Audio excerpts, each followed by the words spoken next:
Aujourd'hui, je vais commencer par vous raconter une histoire tirée du Talmud. Un ouvrier agricole va voir son patron et lui dit « Cela fait maintenant 3 ans que je travaille chez toi et je veux rentrer chez mes parents pour les fêtes. Donne-moi, je t'ai pris, mon salaire. » Le patron répond « Je n'ai pas d'argent » alors qu'il est très très riche.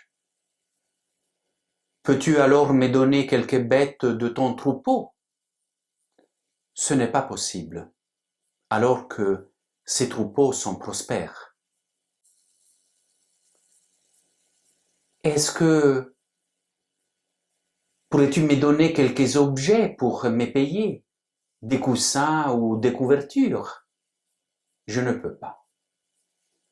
L'homme retourne chez ses parents les mains vides.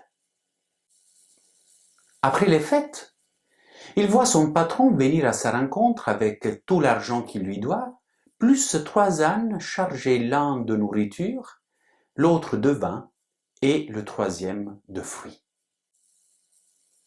Son maître l'interroge. « Quand je t'ai dit que je n'avais pas d'argent, qu'as-tu pensé?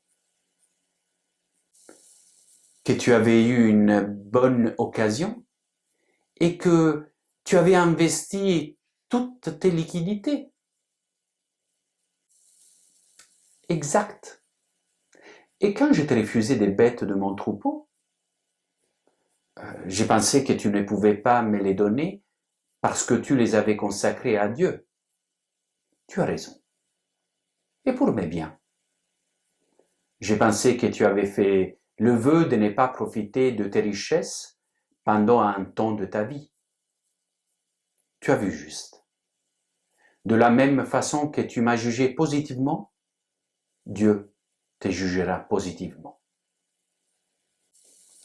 Je trouve cette histoire absolument extraordinaire. Le bonhomme, un ouvrier agricole qui travaille dur et qui pendant 3 ans n'a jamais réclamé un sou, s'approche de son patron pour demander son salaire. Il essuie 3 refus pour quelque chose qui lui est dû, sans aucune explication. Et que fait-il? Calmement, sans l'ombre d'un ressentiment, il rebrousse chemin et va fêter avec ses parents. Pas seulement. On apprend qu'à chaque fois que son patron lui a dit non, il a pensé que c'était pour une bonne raison. Après avoir lu cette histoire, j'ai pensé à ce que j'aurais fait à sa place et me suis rendu compte que j'avais encore bien du chemin à faire pour attendre sa bienveillance. Dans l'évangile de Matthieu, Jésus dit à ses disciples « Ne vous substituez pas à Dieu. Ne condamnez pas les autres. Vous ne détenez pas tous les éléments qui vous permettraient de connaître les raisons d'une action, d'un choix. » Mais Jésus n'interdit pas le discernement ou l'appréciation de l'autre. Il connaît la nature humaine et sait que notre esprit se laisse facilement aller à la critique, à la comparaison. Il sait l'imperfection de la nature humaine et nous invite à une sorte d'introspection. Qu'as-tu à regarder la paille qui est dans l'œil de ton frère et la poutre qui est dans ton œil? Tu ne les remarques pas? Faites gaffe, nous dit-il, avant de critiquer en condamnant l'autre, revenez à vous, à qui vous êtes, à ce qui vous manque, à ce que vous avez en excès, à vos défauts. Il n'est pas rare que ce que nous regardons avec mépris et jugement chez les autres est ce que nous aimons le moins chez nous-mêmes. Avant toute réaction et commentaire désobligeant, ne devrais-je pas me poser la question « En quoi celui-ci, cela, représente un défi pour moi?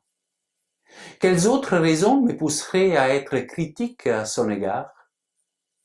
Ne me faut-il pas, tout d'abord, accepter la vérité sur moi-même. Je me suis imaginé avec une grosse poutre traversant mon œil. L'image est digne d'un film d'horreur, mais une fois chassé cette vision, je me suis rendu compte que j'étais dans l'impossibilité de voir quoi que ce soit.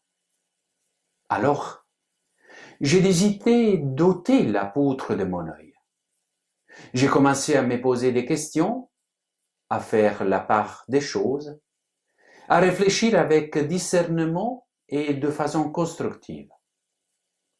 J'espère qu'un jour, j'y verrai plus clair et pourrai peut-être aider mon frère à ôter la paille de son œil. Prenez soin de vous et des autres, et à tout bientôt. Au revoir.